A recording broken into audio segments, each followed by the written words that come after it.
worked so well with the run game this past game? Was it you guys just doing things differently up front, or? I just think it was more. Oh, my fault for interrupting, but I just think it was more our mentality with Coach Davis. Like, he really emphasized running off the ball and just playing more free. So a lot of the young guys that are getting reps and just different looks and things like that in practice, they're able to play with a more confidence level and more like free. They don't have to worry about like, what if I mess up? What if this happens? Like, I feel like this game specifically more than any other game this season, we were able to play like fast, like how Coach Kelly says, fast, free, and physical. Like, we really like carried that on the field, and especially with the young guys, I feel like they took the next step this game. Speaking of the young guys, I mean, two guys on the other line. DJ Chester first year starting, and then Paul Mabinga got thrown in there against Texas A&M, but he's got a few games under his belt. What have you seen from those two guys? I've seen a lot of growth. It's been ups and downs, but a lot of growth and a lot of wanting to get better. They're really like passionate about their job. They don't want to let anybody down, and I see them get the extra work while I'm here. They're in at early mornings, staying after practice, like asking questions to the older guys to get knowledge. They're like just sponges of knowledge. And I feel like that's where they're taking their biggest step, because it's not easy. Like, this is the SEC, this is the best of the best. And to get put in situations, like they were a little shook at first, but now I feel like they're making the next step with asking questions, getting extra work, and really like dominating on the field. Like, I feel like this game specifically was the step that they took. I see you have LSU tattooed on your arm. Just what is playing for this team and being under Coach Kelly, what has it all meant to you during your time here? I mean, it means a lot, and like, I'm not really an emotional person, but like, it does get me emotional, because like, I came from FIU. I transferred here with Coach Kelly when he first got here, and it's just here, like, this is like everyone's dream. Like every day I don't take nothing for granted, because at the end of the day it could end just like that, with injuries, with whatever. So like, I just want to go out there and give it my all and like just represent, even though I'm not from here. Like, I feel like Louisiana welcomed me like with open arms, and like, I very much appreciate that, because like every game, like, tickets aren't cheap. Like, this is LSU. Like, people work like their whole lives to go to just one game.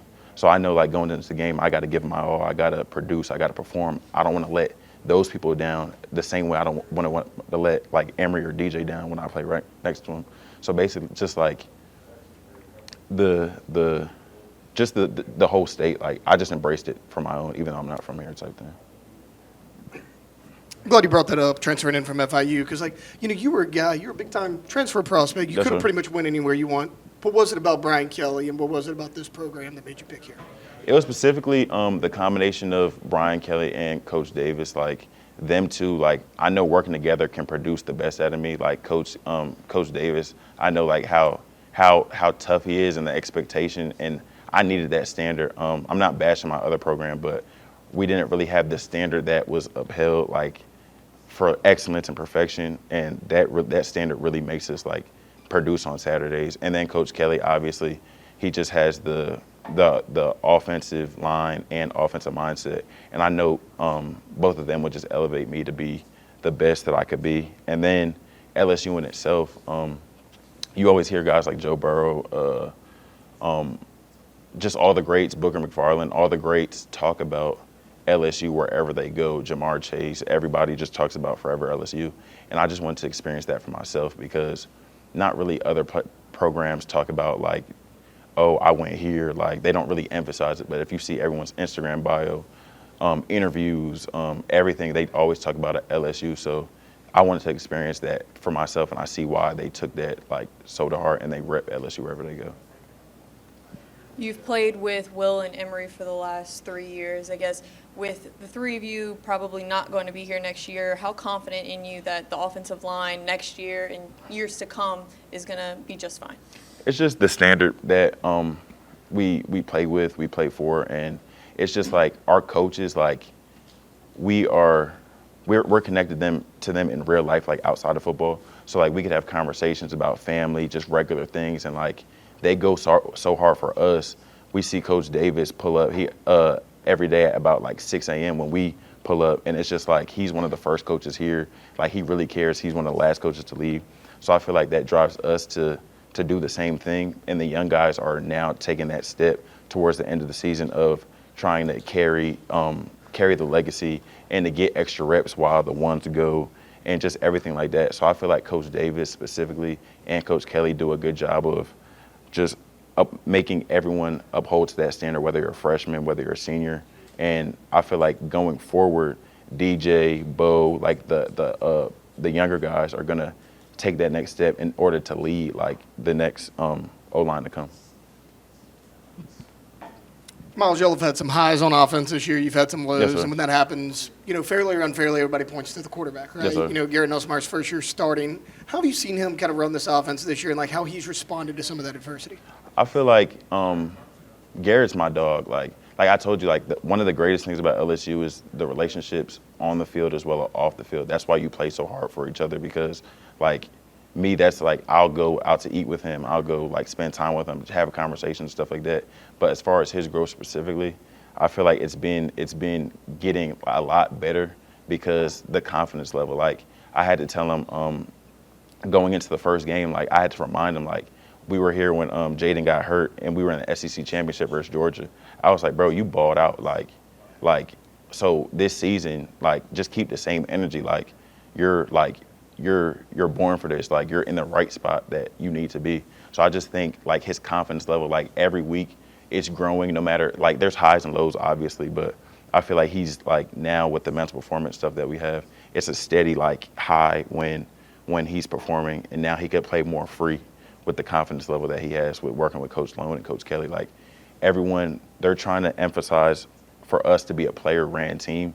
And I feel like specifically Nuss is taking that role over like very well. And I feel like now that he's taking that next step of leading the team, it carries over in the football field as well. Anybody else? You've started a lot of games in the course of your career, and I know getting into the SEC was an adjustment. So what do you kind of tell Paul and DJ about, just stay patient, at some point it'll click for you, just keep working hard? Like with Paul and DJ, I just always tell them like everything's not going to come overnight. It's the repetition, it's the confidence. And I always stress to Paul, I talk to Paul after every game and during the game specifically because I was there like earlier in my career, like everything was fresh. Like he got thrown in at Texas A&M in a big moment and that's not easy to do. But I feel like his confidence is what I had to share with him. Like because it was a rough start. Like I went from tackle to guard to back to tackle to guard and just went everywhere in the O-line and stuff like that. And I feel like Paul's taking the next step with his confidence because it wasn't there at first, I feel like. But each game, like now I feel not that he's arrived, but like he took that next step of working with mental performance, getting work, extra practice. It's just the work ethic that these young guys show now than ever. They know we're about to leave. They know they're the next, like they're the bomb squad. They're coming up next. So I feel like the confidence level that they have, that they really feel like I can take this over. I can do what Will, Emery, me, Deli, all of us do. Like I can be that because none of us started like perfect. We had to develop, we had to grow, we had to get all those reps, we had to play all those first rounders, second rounders and stuff like that. So I feel like both DJ and Paul, their confidence is rising because they know like this is their unit now. Like we're passing the torch to them and they're taking that role and they're embracing it well.